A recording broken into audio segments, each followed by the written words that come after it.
오늘 함께 나눌 말씀은 요한복음 3장입니다. 요한복음 3장 1절부터 3절입니다. 함께 봉독하도록 하겠습니다. 바리새파 사람들 중에 니고데모라는 사람이 있었는데 그는 유대 공회 지도자였습니다. 그가 밤에 예수를 찾아와 물었습니다. 랍비여, 우리는 당신이 하나님께로부터 오신 선생님인 것을 알고 있습니다.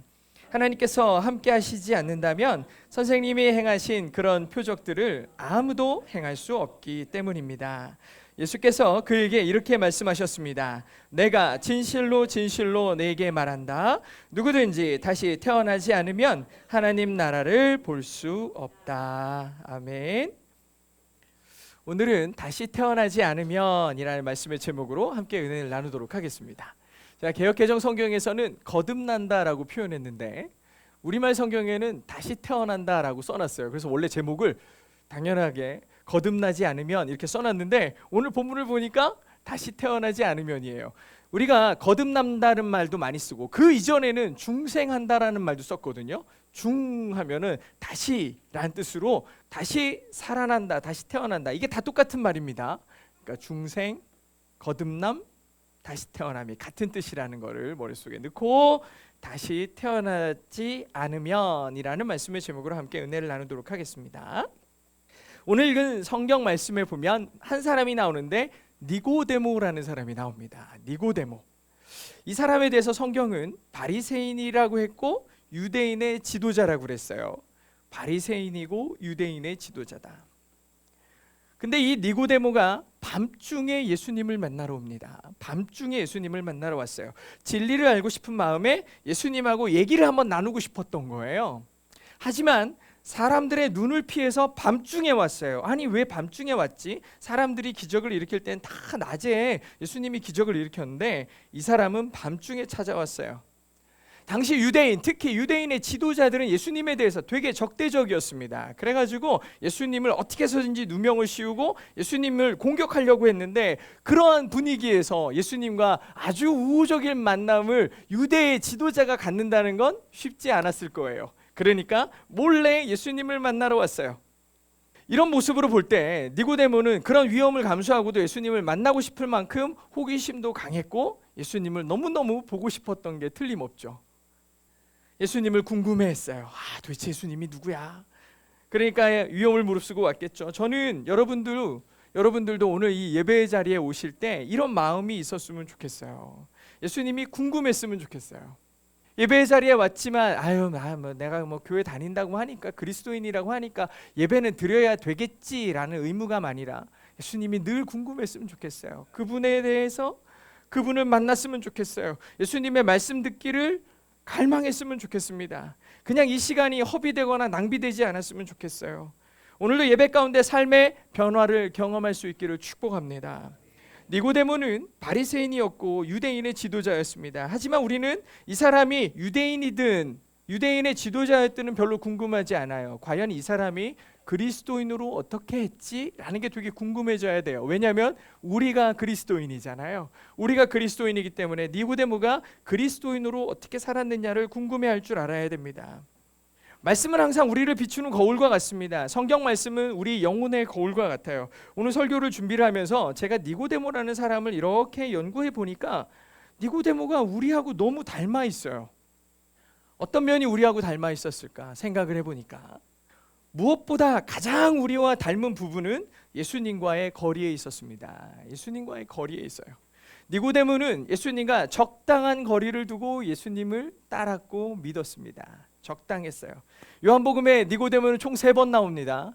요한복음 3장에서 중생, 즉 거듭남이 뭔지, 다시 태어남이 뭔지를 예수님에게 물어보는 장면으로 한번 나오고요. 한 번은 이 바리새인들의 공회가 열렸는데 그 공회에서 예수님을 정죄합시다.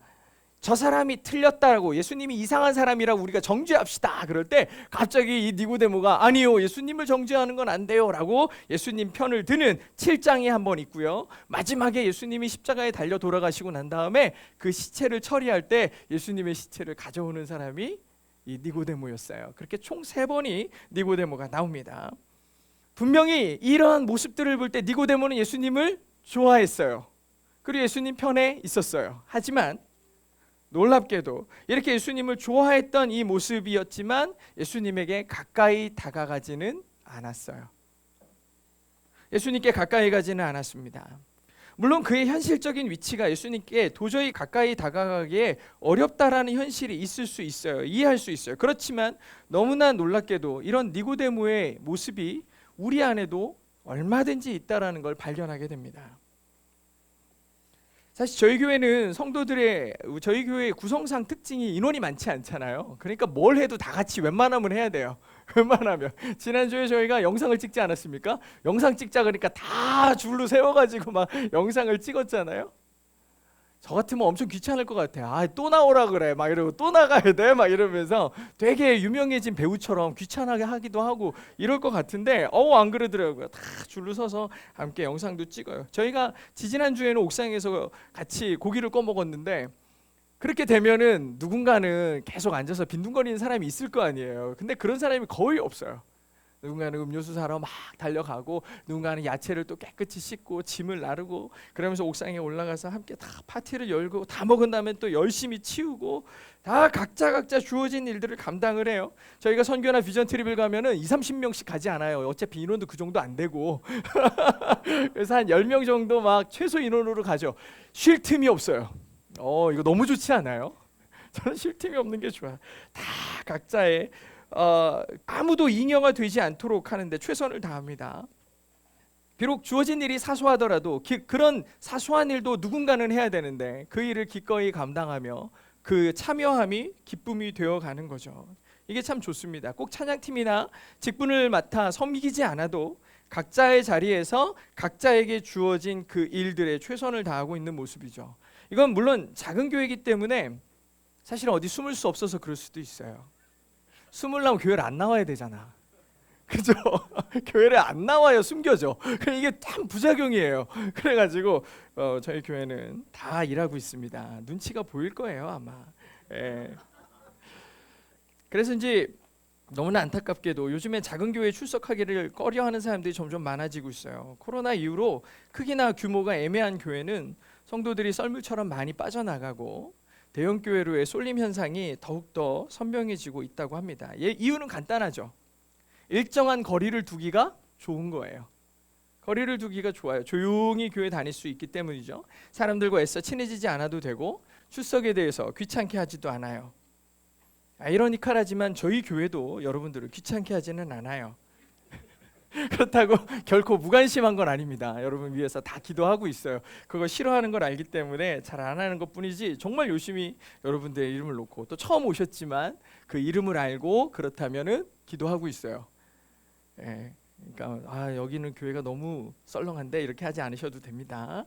아무튼 다시 대형교회로 돌아가서 물론 조용히 교회를 다닌다고 예수님을 싫어하는 것도 아니에요. 결코 예수님을 떠나겠다는 생각을 하지도 않아요. 다만 너무 가까이 가고 싶지 않다. 너무 열성적이고 싶지 않다. 물론 다는 아니지만 많은 사람들 틈에 숨어서 있을 수 있는 사람이 많은 곳으로 가기를 선호하는 경향이 강해지고 있어요. 뭔가 나에게 주어지는 그 짐들을 기꺼이 거부하기 시작했어요. 심지어 요즘에는 온라인 교회도 있지 않습니까? 많은 교회들이 뭐 메타버스라 그래서 이거 곡을 쓰고서 들어가면은 친구들을 막 만나는 교회가 있죠. 미국의 새들백 교회라고 아주 유명한 리 워렌 목사님의 그 교회에 인원이 5,000명인데 벌써 다 찼대요. 그 온라인 교회 안에가. 그럴 정도로 온라인 교회의 새로운 형태로 지금 생겨나서 현장의 예배로 나오는 성도들이 더욱더 작아지고 있죠. 예수님을 믿기에 말씀도 좋고 성경도 좋지만 그리스도를 위한 열심과 헌신의 자리에는 잘 나가고 싶지 않은 것이 현대의 모습이고 많은 성도들의 모습이고 이것이 현대판 니고데모의 신앙의 모습이겠죠. 이런 니고데모와 가장 닮았지만 가장 다른 삶을 산 사람이 그럼 있겠느냐라고 생각을 해보니까 바로 바울이 있었습니다. 바울도 바리새인이었고 유대인의 지도자였어요. 심지어 바울이라는 사람은 아주 유명한 가말리엘이라는 학교에서 공부를 했던 사람이에요. 근데 놀랍게도 바울은 복음의 전도자로 아주 귀하게 쓰임받아 복음의 아주 다리 역할을 했던 귀한 사역자입니다. 그런데 이와 아주 비슷했던 니고데모는 그렇지 않았죠. 왜 이런 차이가 났을까? 왜 이런 차이가 났을까? 니고데모의 신앙 고백은 찾을 수 없지만 바울의 신앙 고백은 찾을 수가 있었어요. 같이 한번 읽어보겠습니다. 시작. 그러나 나는 내가 달려갈 길과 주 예수께서 내가 주신 사명 곧 하나님의 은혜의 복음을 증언하는 사명을 다 완성하기 위해서라면 내 생명을 조금도 귀한 것으로 여기지 않습니다 라고 되어 있어요. 사도 바울은 이와 같은 신앙 고백이 있었기 때문에 말 그대로 사도로 하나님의 쓰임을 받게 되었죠. 하지만 니고데모는 예수님과 적당한 거리를 두고 예수님을 따랐던 사람이었을 뿐인 거예요. 사실 요즘은 예수님을 오랫동안 믿어왔던 사람들이 되게 많아요. 저만 해도 저는 어머니 뱃속에서부터 교회를 다녔고 태어나 보니 이미 교회를 다니고 있었어요. 신앙의 연조로 따지면 거의 50년이 다 되는 거 아닙니까?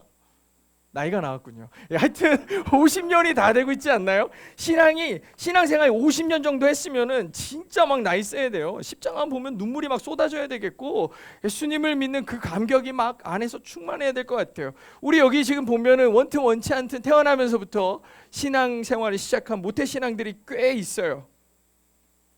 그렇게 오랫동안 믿었던 사람들이 많이 있는데 그렇다고 해서 그 믿음의 연조가 높으니까 이 사람들이 다 은혜의 감격을 가지고 있느냐? 그렇지 않다는 거죠.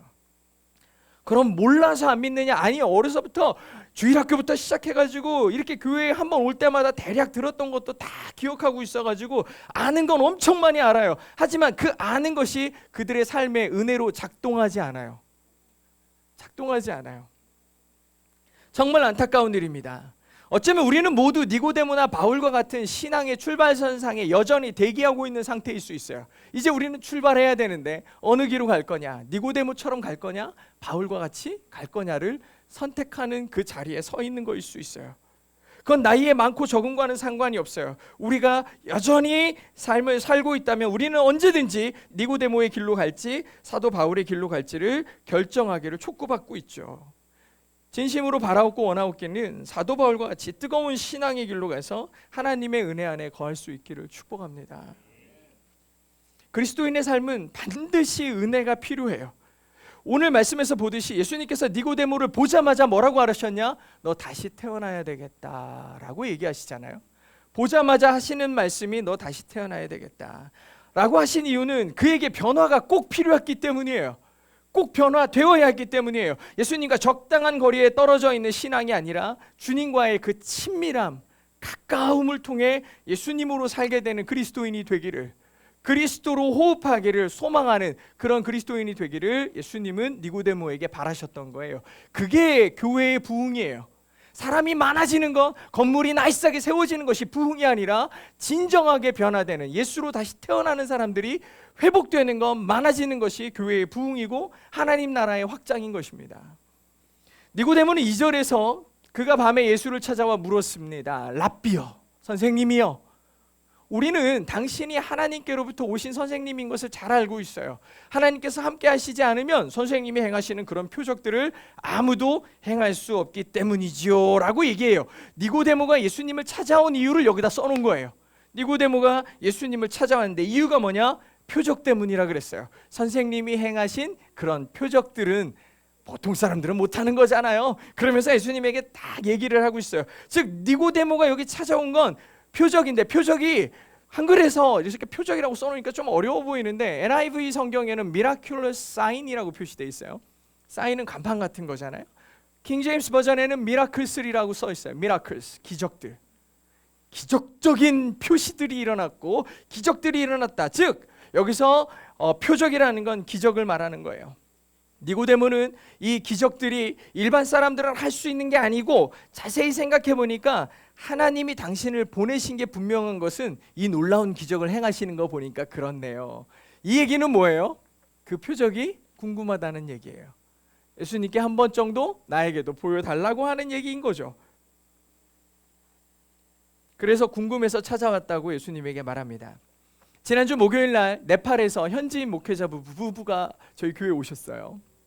네팔 분입니다. 선교사님이 아니고 네팔 사람이에요. 카트만두의 그 따망이라는 족속에 속해 있는 분인데 이 선교사 이분이 선교사님이라고 하면 안 되고 이 목회자분이 뭐 하시는 분이냐면 성경을 현지의 그 족속의 언어들로 번역하는 일들도 하시고 또 교회를 그 플랜팅, 교회 처치 플랜팅을 하시는 분이시기도 해요. 교회를 세웁니다. 그래서 오셨어요. 그래가지고 이런저런 얘기를 나눈다가 네팔의 크리스천들에 대한 얘기를 했는데 네팔의 그리스도인들은 대부분 기도를 받고 병이 나은 사람들이 크리스천이 됐대요. 대부분. 그러니까 복음의 메시지를 들어서가 아니라 기도해 줬는데 병이 나왔어. 당신이 믿는 신이 누굽니까? 하나님입니다. 그럼 나도 그를 믿겠어. 이래가지고 믿는 분들인 거예요. 네팔의 거의 대부분은 힌두교도 아니면 불교인들인데 크리스천이 0점대에 속해 있는 아주 적은 소수의 크리스천들이 있는데 그분들 다 기적을 보고 예수님을 믿었다라고 합니다. 니고데모도 예수님의 기적에 대한 소문을 듣고 밤중에 예수님을 만나러 급히 왔어요. 아마 니고데모도 소문을 들었는데 소문에 듣기에는 보지 못하는 사람이 보게 되었다. 일어서지 못하는 사람이 예수님의 말씀을 듣고 일어서게 되었다. 병이 나았다. 귀신이 떠나갔다. 와, 그 사람이 누구야? 막 궁금해가지고 예수님에게 몰려온 거죠. 어쩌면 그 현장을 직접 니고데모가 보고 충격을 받고 예수님을 만나러 달려왔을 수도 있어요. 여러분, 그럼 이런 일들이 그때에만 있었던 일일까? 아니요. 지금도 마찬가지예요. 2000년 전에 있었던 사람들이나 지금이나 사람의 마음은 비슷해서 지금도 사람들이 어디에서 기적이 일어났다 그러면 막 다 몰려가요. 그것이 진짜인지 가짜인지 확인도 안 해. 그냥 쫙 몰려가가지고 와, 나에게도 그 기적을 보여주세요. 언젠가는 나에게도 일어나겠죠. 그런 마음들, 그것이 이성이 있다고 해가지고 지성이 있다 그래가지고 거기에 반응 안 하는 줄 아십니까? 지금 많은 젊은이들도 그 거짓 이적들에게 막 쫓아가는 사람들이 수두룩해요. 그렇게 수많은 이단들뿐만 아니라 심지어 일부 교회들에게서도 신비한 것들을 사람들에게 보여주면서 이것이 기적이라고, 여기에 주의 역사가 일어난다고 믿으라고 얘기해요. 하지만 눈에 보이는 것만 보려는 것은 그 보이는 것의 본질을 잊어버리게 만드는 거예요. 히브리서에 보면 믿음의 본질에 대해서 얘기하는데 같이 읽어보겠습니다. 시작. 믿음으로 우리는 온 세상이 하나님의 말씀으로 창조됐고 따라서 보이는 것은 나타난 것으로 말미암아 지어진 것이 아는 것임을 압니다 라고 돼 있어요. 여러분 잘 보세요. 하나님의 말씀은 우리가 볼 수 없는 것이지만 온 세상 만물은 우리가 보는 겁니다. 즉 우리가 보이는 것이 뭘로 만들어졌다? 보이지 않는 하나님의 말씀으로 지어진 걸 우리는 믿잖아요. 그러면서 왜 우리는 그리스도인이라고 저 창세기 1장 1절에 하나님의 말씀이 세상을 창조했다는 걸 믿는 사람들이 왜 결국 신앙생활 속에서는 내 눈에 보여야 하나님의 역사임을 믿겠다라고 하십니까? 라고 얘기하는 거예요. 실제로 보이는 것은 나타난 것으로 말미암음이 아니고 보이지 않는 것으로 지어진 거, 여러분 믿는 거 아니에요? 라고 질문하고 있잖아요. 믿음의 본질은 보이지 않는 부분에가 훨씬 더 중요하다라는 거죠. 저도 이런 미혹들을 정말 많이 받아요. 수많은 이단들이 거짓 표적을 만들어가지고 사람을 속이며 자기를 구원자라고 얘기하지 않습니까? 거짓으로 만들어요. 어떤 선교단체는 기적적인 것까지는 아닐지라도 자기들이 세워놓은 것들, 자기들이 이룬 것들을 보여주면서 우리가 이렇게 좋은 업적들을 세운 것은 하나님이 도와줬으니까 이 일이 일어난 거 아니야. 그러니까 우리가 맞는 거야. 우리의 생각을 따라, 우리가 옳아. 이런 얘기들로 사람들을 미혹하고 강요해요. 또 시간이 지나면서 또 어떤 교회들은 그 크기와 규모, 사람의 수준을 보여주면서 여러분 보십시오. 이렇게 멋진 건물을 전 세계에서 가장 많은 성도들이 모이려면 성령이 역사하지 않고는 할 수가 없죠. 우리가 옳아요. 우리가 최고예요 라고 자기의 정당성을 보이는 것들로 증명하려고 하는 모습들이 얼마나 많은지 몰라요. 이런 설교를 준비하다가 갑자기 저는 궁금해졌어요. 지금 뭐 작은 교회들이 굉장히 어렵고 오늘도 우리 이렇게 성도님들이 다 오셨는데 여러분들은 왜 이 교회에 나오십니까? 라는 궁금증이 생겼어요. 궁금했어요. 사실 저는 여러분들에게 보여줄 게 없지 않습니까? 저희 교회는 드라마틱한 부흥의 모습도 없고 나이스한 교회 건물도 없잖아요. 4층 올라오시려면 다 지치고 힘드시죠. 탁월한 선교의 업적이 있는 교회도 아니에요. 기적적으로 경제적인 문제가 해결되거나 아픈 분들이 낫거나 삶의 질이 드라마틱하게 나아졌다라는 그러한 고백을 들어보지도 별로 못하셨을 거예요. 저에게는 속삭이듯이 얘기하시는 분들이 가끔 계세요. 저 어려운 문제가 해결됐어요. 그러면 저는 그거를 막 엄청 크게 확대를 해가지고 여러분 우리 교회에 이런 기적이 일어났어요. 아픈 자가 나았습니다.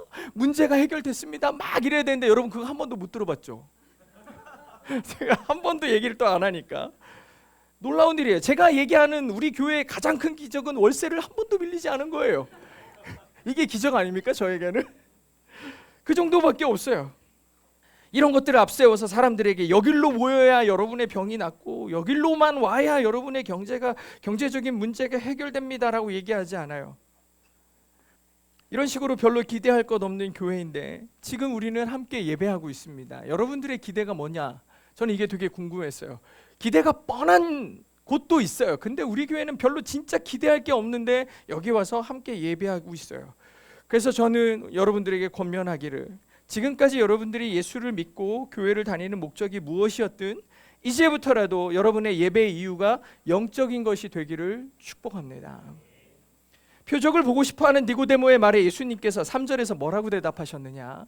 같이 읽겠습니다. 시작. 예수께서 그에게 이렇게 말씀하셨습니다. 내가 진실로 진실로 내게 말한다. 누구든지 다시 태어나지 않으면 하나님의 나라를 볼 수 없다라고 단호하게 말씀하세요. 예수님은 다시 태어나는 것, 그 다시 태어남과 하나님의 나라에 대해서 말씀하세요. 되게 충격적이게도 이 둘 다 볼 수 없는 거잖아요. 니고데모가 예수님에게 원했던 건 나에게 보여주세요였어요. 예수님의 특별함을 나에게 좀 보여주세요 그랬는데 예수님은 하나도 볼 수 없는 걸 얘기하시는 거예요. 다시 태어나는 걸 어떻게 보며 하나님의 나라를 어떻게 보겠냐고, 보여달라고, 볼 수 있는 걸 보여달라고 갈망했지만 대답은 보이지 않는 것을 얘기하셨죠. 훨씬 중요한 거예요. 하루는 예수님께서 70명의 제자들을 세우시고 각 동네로 2명씩 팀을 만들어가지고 집집마다 다니면서 복음을 전하라고 하신 적이 있어요.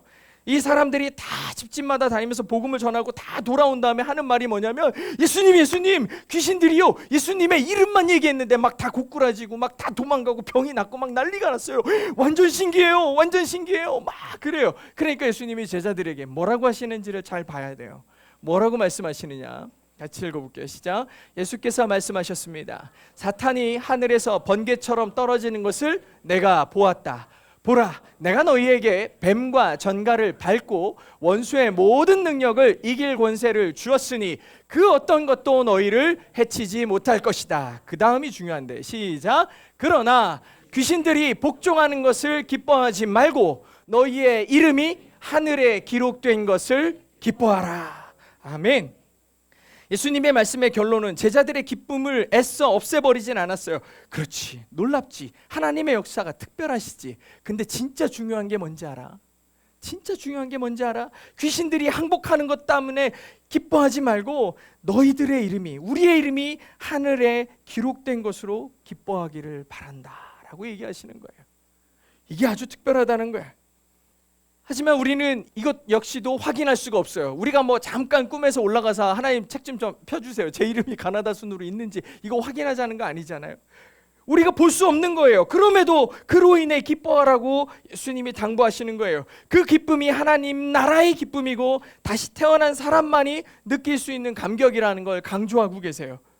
저는 오늘 우리가 이 자리에서 예배하며 진짜 기뻐해야 되는 이유, 우리가 선교를 가고 비전 트립을 가면서 진짜 느껴야 되는 기쁨이 무엇인지를 우리 안에 확실하게 해야 된다고 생각해요. 우리는 그 현장에서 일어나는 기적들, 예배하는 가운데 병이 나았습니다. 어떤 사람은 내 이가 원래 아말감으로 치료했는데 금리빨로 바뀌었어요. 막 이런 자랑하는 교회들이 있어요. 말도 안 되죠. 팔이 안 펴졌는데 오늘 펴졌어요. 이런 얘기하면서 막 보이는 이적들을 일어나서 자랑하고 이럴 경우가 있어요. 물론 그런 기적을 제가 애써 부인하는 건 아니에요. 충분히 일어날 수 있어요. 충분히 일어날 수 있지만 그 보여지는 것들이 우리의 본질적 기쁨은 아니라는 거예요. 예배하는 가운데 선교의 현장에서 내가 그들보다 나음, 그들을 도움으로 우리 안에 보람과 기쁨을 느끼라는 말이 아니에요. 우리는 우리를 구원하신 예수 그리스도, 그리고 그 아들을 보내시기까지 사랑하신 하나님의 사랑, 그 사랑이 우리 안에 있음에 반응하고 기뻐하는 거예요. 우리를 사랑하신 하나님 때문에 기뻐하는 거죠. 지금 우리 예배하고 있지 않습니까? 왜 합니까? 여러분들에게 물어보는 거예요. 우리 스스로에게 다 물어보는 거예요. 왜 예배해요? 선교 갑시다. 우리 비전 트립 갑시다. 왜 가요? 왜? 그 돈이면 내가 여행을 가고 맛있는 거 한 번을 더 먹지, 뭐하러 돈 쓰면서 하나도 즐거움은 없을 것 같은 어려운 사람들 도와주는 거기에 왜 가요? 라고 물어볼 수 있죠. 그때 우리 안에 그 정의를 분명하게 하는 거예요. 우리를 사랑하신 하나님에 대한, 하나님의 은혜에 대한 감격이 나를 예배하게 하는 거예요. 내가 하나님께 무슨 엄청나게 뭔가를 드리는 듯한 예배의 수고가 아니라 우리에게 베풀어진 사랑과 은혜에 대한 감격이 나를 예배하게 하는 거예요. 선교의 현장에 왜 나가요? 받은 것이, 하나님으로 받은 것이 내 안에 넘치고 차고 넘쳐 흘러가지고 그것을 표현하는 방법이 그 자리인 거예요. 우리가 주님께 나아감이, 우리가 선교의 자리로 가고 어려운 이웃들을 돕고 복음을 모르는 자들에게 복음을 선물하는 것이 내 안에 넘쳐나는 감격이 그렇게 만드는 것이지, 어휴 불쌍해 저 사람 한 사람 도와주는 거, 그거 우리가 안 해도 돼. 우리가 안 해도 수없이 많은 세상의 봉사단체와 가난한 자들을 돕는 NGO들이 그들을 이미 먹여 살리고 있고 돕고 있다고요. 그것이 우리 삶의 이유가 되고 목적이 되는 순간 선교는 변질되는 거예요. 내 만족과 유익에 불과하다는 거죠. 우리는 예배하는 이유 굉장히 중요해야 돼요. 선교 가는 이유 분명해야 돼요. 우리의 삶의 전부는 하나님의 은혜라는 감격이, 인식이 필요해요. 우리가 다시 태어날 때에야 이 감각이 살아나요. 그래서 예수님은 너 다시 태어나야 되겠다, 너가 거듭나야겠다라고 강조하시는 거예요. 왜? 그 감각이 없거든. 세상으로부터 살았기 때문에 그 감각이 없어요. 이 감각, 이 감격이 우리를 그리스도인으로 만들거든요. 우리의 감사는 건강의 문제가 해결되고 경제의 문제가 해결되고 직장의 문제가 해결되는 것에 있는 게 아니에요. 우리와 함께 하시는 하나님 때문에 우리는 충분히 감사할 수 있는 거라는 거죠. 얼마 전 길 옆에 가다 보니까 어떤 나무가 있는데 거의 죽은 것 같았어요. 밑둥이 다 잘려져가지고. 요즘에 왜 이렇게 다 나무를 자르는지 모르겠어요. 다 잘라요. 다 잘라가지고 나무가 없어져요. 아유 저거 또 잘랐네 이렇게 생각하고 쳐다보고 있는데, 자세히 보니까 그 그루터기 한쪽으로 이 푸른 잎사귀가 다 이게 올라오는 거예요. 작은 잎사귀가 자라기 시작했더라고요. 분명히 잘려나가서 쟤는 죽을 것 같다라고 생각했는데 뿌리는 살아있었던 거예요. 뿌리는 살아있었죠. 하지만 어떤 나무는 아름드리에 커다란 나무지만 속이 텅 비어서 넘어질 위기가 있다고 이렇게 위험 표시를 해놓은 나무들도 봤어요. 뿌리가 죽어가고 있었던 거죠. 다음 달 7일에 아까 대전화 찬양하라는 연합집회가 한남대학교 성지관에서 열린다고 했는데, 이 집회의 목적은 우리의 뿌리를 확인하는 거고 든든히 하는 과정이에요. 어떤 사람들은 뿌리를 볼 수 없으니까 당신들의 수고가 헛될 것이다, 의미가 없을 것이다 얘기하는 사람들도 있어요. 분명히 표면적으로 보면 그렇게 보일 거예요. 쓸데없이 낭비하는 것처럼 보이고 허비하는 것처럼 보이겠죠. 하지만 잘려나가고 말라버린 나무에도 뿌리가 회복될 때 새싹이 자랄 수 있는 것처럼, 이 도시의 부흥의 새싹도 그 뿌리가 회복되면 다시 회복될 줄로 믿습니다. 사람은 누구나 다양한 삶의 문제들을 안고 살아요. 제가 라디오를 진행하면서 많은 사람들로부터 사연을 받는데, 그 사연에 보면은 우리 아들이 뭐가 문제고 사연이 많아요. 우리 남편이 뭐가 문제고 사연이 많아요. 그러면서 사연을 길게 쓴 다음에 맨 마지막에 뭐라고 써 있는지 알아요? 이 일들을 통해서 우리 자녀가 예수를 믿게 되기를, 이 일을 통해서 우리 남편이 예수 믿게 되기를 함께 기도해 주세요. 그래요. 순서가 바뀌지 않았습니까? 우리는 눈에 보이는 뭔가가 있고 내 문제들이 해결되면 우리 아이가 예수를 믿을 줄 알고 우리 남편이 예수님을 믿게 될 줄 아는 것 같아요. 눈에 보이는 것이 좀 있어야 이 사람들이 뭔가 구미도 당기고 기적을 맛봐야 예수님을 믿기라도 할 거 아닙니까? 이런 식의 기도 제목이에요. 그러니 내 문제들을 해결해 주세요 라고 해요. 근데 저는 이런 기도 제목을 받으면은 다 다른 기도 별로 안 하고, 우리 아들이, 우리 자녀가, 그리고 우리 남편이 예수 믿게 해 주십시오, 그렇게 기도를 해요. 그러면서 예수님을 믿어야 그 본질이 회복돼야, 뿌리가 회복돼야, 그 내면적인 영적인 문제가 해결돼야 그 다음에 그 일이 이루어지지 않을지라도, 그리 아니하실지라도 진정한 회복이 그의 삶 가운데 일어나는 거거든요. 순서가 바뀌면 안 돼요. 우리는 진짜 뿌리를 점검해야 돼요. 5절에 보니까 예수님이 뭐라고 하셨냐? 예수께서 대답하셨습니다. 네가 진실로 진실로 내게 말한다. 누구든지 물과 성령으로 태어나지 않으면 하나님 나라에 들어갈 수 없다. 아멘. 물과 성령으로 태어나야 됩니다. 거듭나야 합니다. 다시 태어나야 됩니다.